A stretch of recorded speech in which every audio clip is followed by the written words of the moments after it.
Chris, I'm the bass player from Muse, and we are at Tea in the Park in Scotland.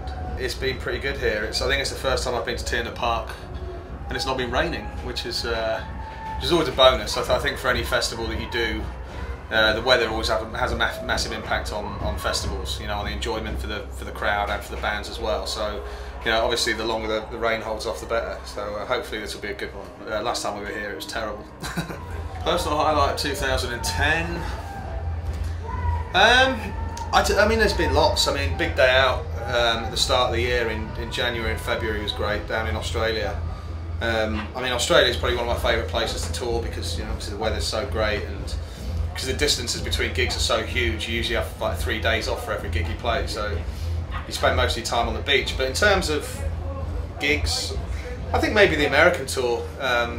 You know, we did our first proper Arena America tour this year, and I think for many years America had really kind of fallen by the wayside. You know, with the first 2 albums we did absolutely nothing there. When we released Absolution, we started touring in America, but it was starting from scratch again. So we went back to playing in the small clubs, which was really good fun, and it was really nice to go back and do those small venues again.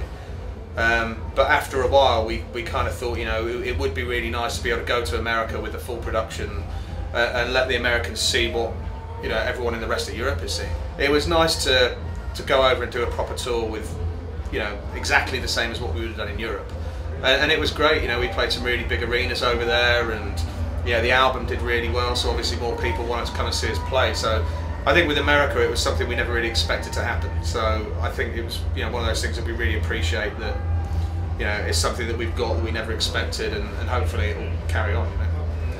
Next year it's still kind of open really. I mean, there's, you know, potential for some time off, or, you know, there's always gigs we can do. You know, there's so many places we still haven't been. I mean, even after 2 years of touring, there's still loads and loads of countries we've not been to. So we could carry on if we wanted to, or we could take a bit of time off, or we could jump straight to another album. But I think we'll definitely take some time off, you know, after this touring period, because it's something we've never done. You know, I think the most amount of time off we've had is probably 6 weeks in the last 12 years.